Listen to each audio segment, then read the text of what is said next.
las luces, sube el volumen y prepárate para sentir el frío del miedo recorrer tu espalda. En la oscuridad de la carretera, no siempre estás solo como crees. La señora que camina sola.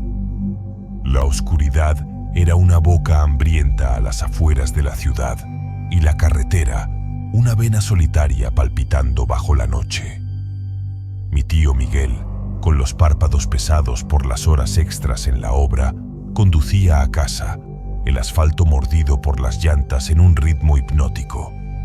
Siempre tomaba el mismo camino, pero esa noche, una desviación desconocida se abrió ante él como una herida en el paisaje. Un camino de tierra, custodiado por un poste lúgubre, donde a veces veía gente al amanecer, esperando el transporte. Pero a esas horas, solo la sombra se movía, y entonces la vio. Una figura femenina, alejándose de la pálida luz del poste, caminando en su misma dirección. Una niña pequeña, espectralmente delgada, danzaba a su lado, sin tocarla.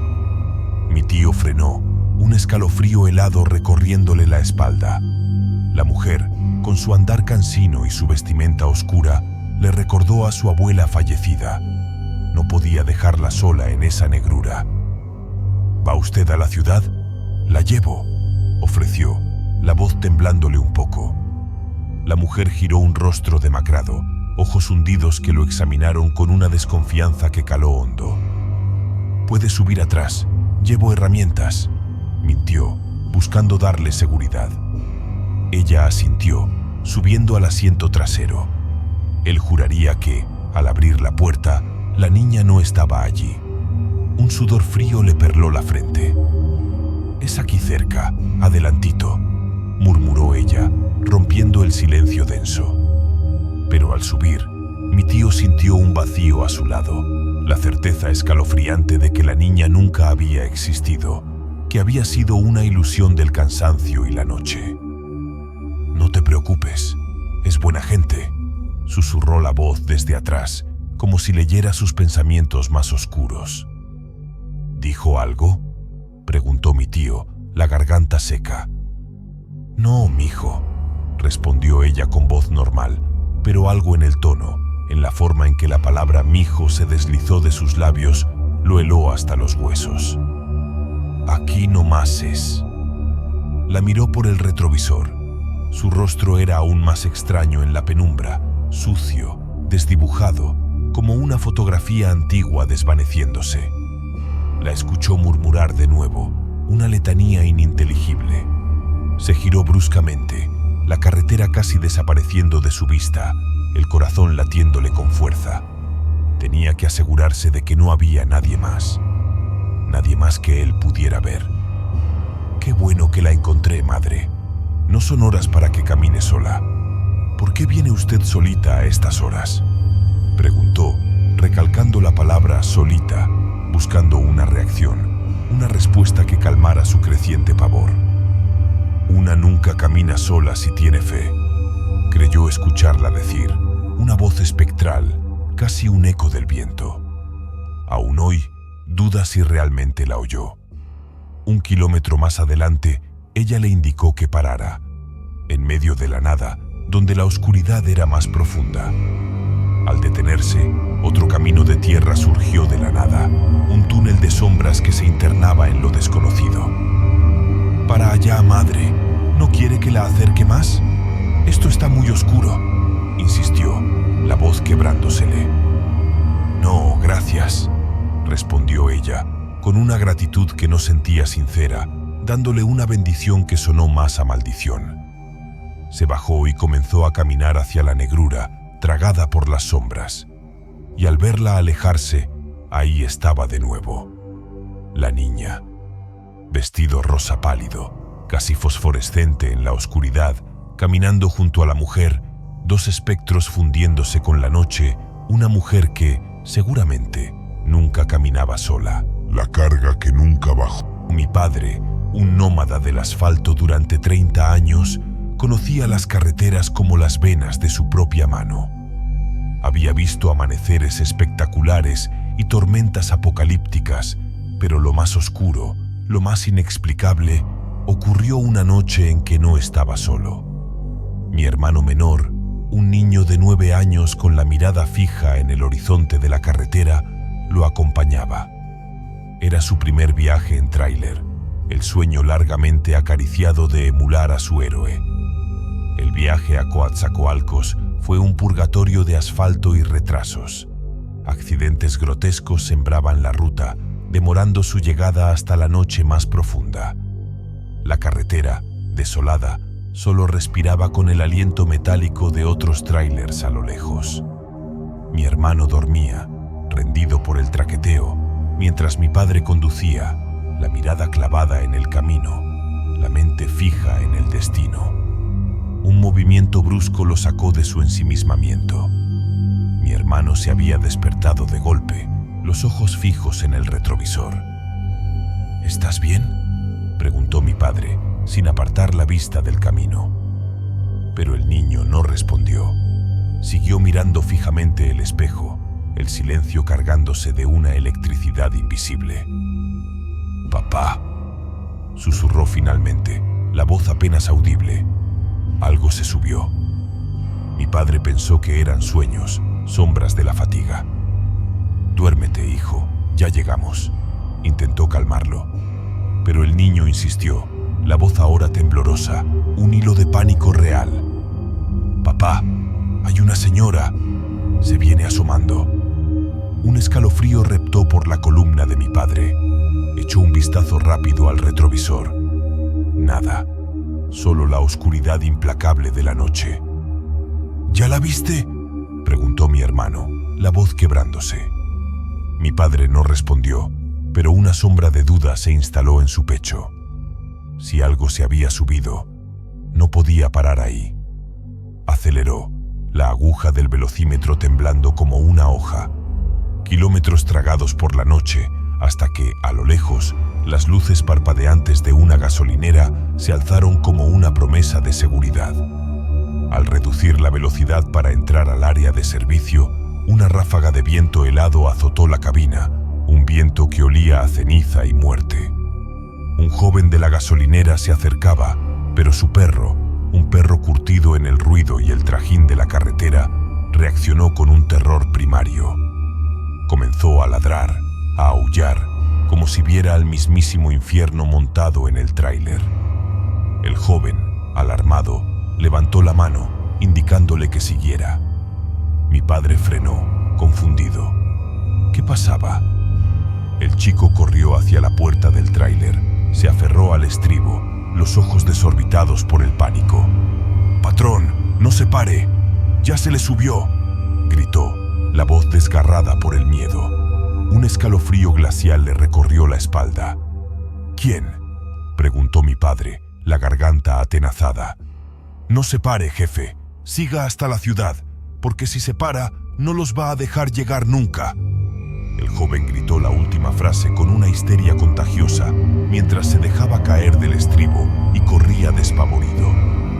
Pero lo que realmente lo convenció fue la mirada de mi hermano, el terror puro reflejado en sus ojos infantiles.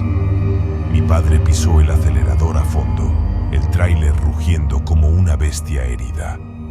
Salió disparado de la gasolinera, sin mirar atrás, sin aflojar la marcha, hasta que las luces de Coatzacoalcos brillaron en el horizonte como una salvación.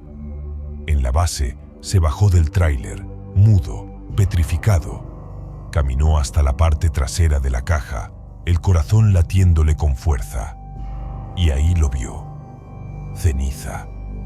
Una capa fina de ceniza grisácea cubriendo la parte trasera del tráiler, como si algo quemado, algo espectral, se hubiera aferrado a él durante el viaje. Los trabajadores descargaron la mercancía, ajenos al horror invisible que se había transportado con ella.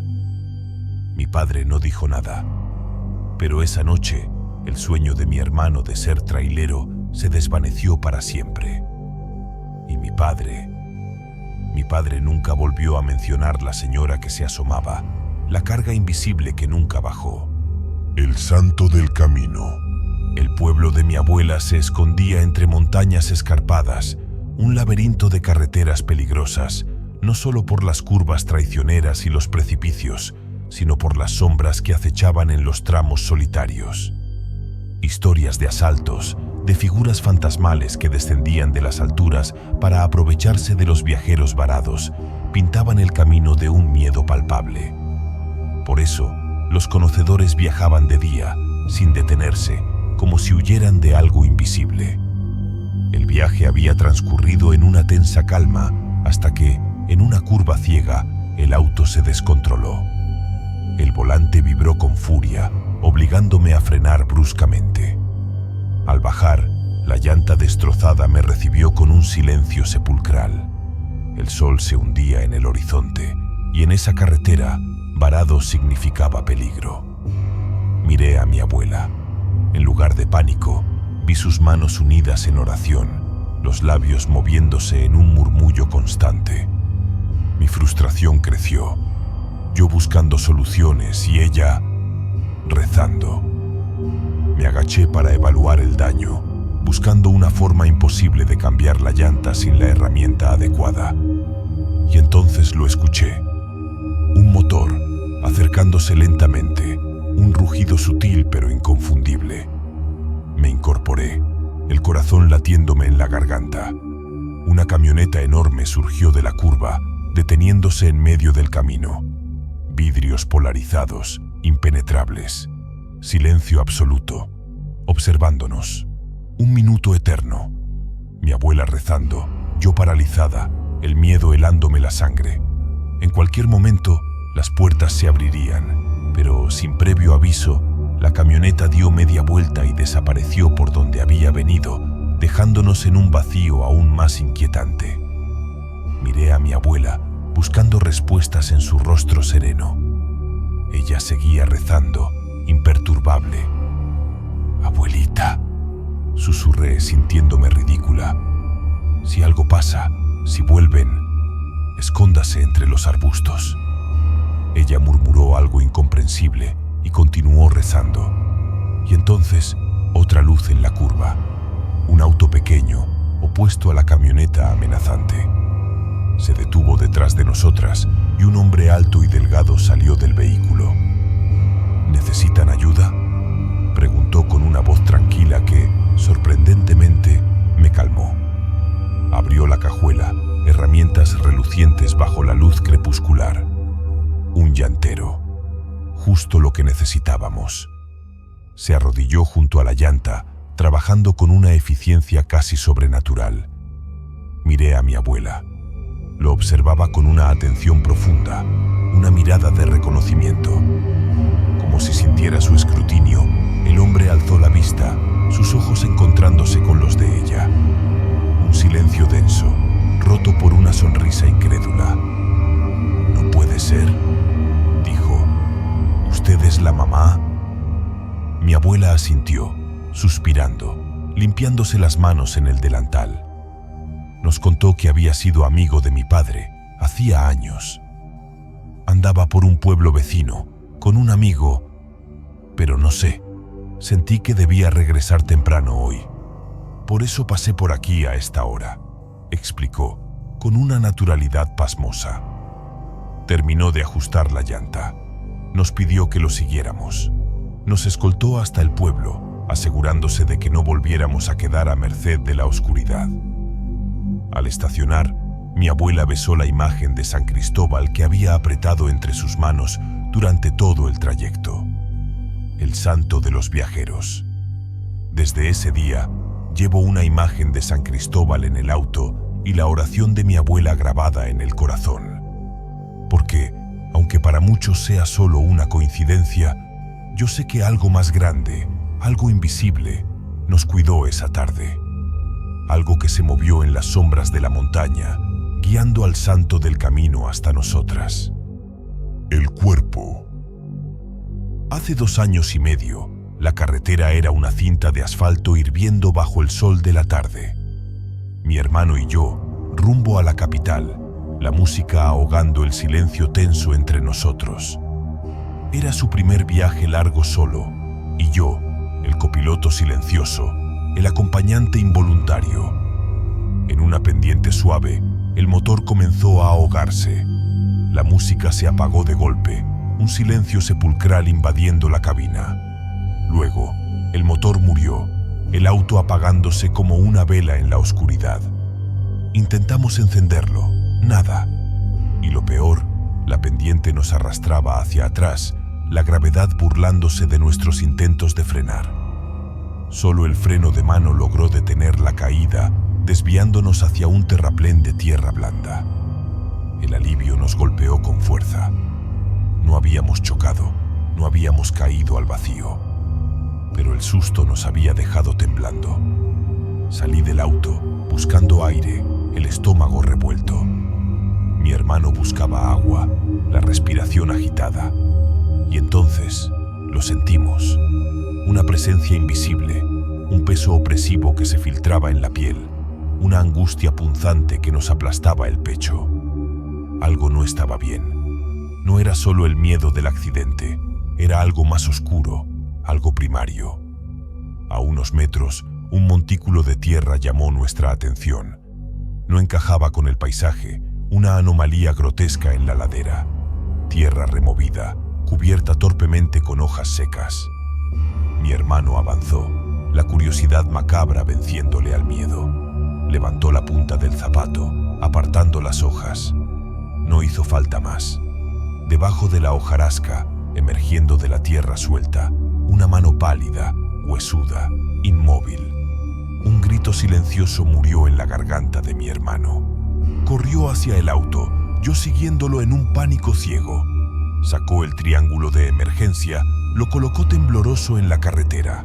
Saltamos al auto, cerrando las puertas con un golpe sordo. Giró la llave. El motor rugió a la primera, como si nada hubiera pasado, como si la muerte no nos hubiera rozado con sus dedos helados. Condujimos sin detenernos, el terror agarrado a nuestras gargantas hasta llegar a la ciudad. Encontramos un lugar para estacionar, las piernas temblándonos aún. Mi hermano llamó a la policía, la voz quebrada, dando la ubicación exacta, el detalle macabro del triángulo de emergencia. No nos importaba nada, solo que alguien encontrara a esa persona, a esa mano enterrada en la ladera. Muchos nos dijeron que fue una coincidencia, mala suerte con el auto, nada más. Pero yo no lo creo. Ese auto nunca fallaba y nunca volvió a fallar después. Algo nos llevó a ese lugar, nos obligó a detenernos, a descubrir el secreto enterrado en la tierra. Y aunque no sé si fue el destino o algo más oscuro, sé que esa persona ya no está sola. Y desde aquel día, rezo por ella cada noche, con la esperanza de que, de alguna manera, hayamos hecho lo correcto. Rezo por el cuerpo sin nombre, abandonado en la oscuridad de la carretera. Así termina nuestra noche en sombras y penumbras. Recuerden, la carretera siempre escucha y la noche siempre observa. Hasta la próxima noche, que la oscuridad los acompañe, pero no demasiado cerca.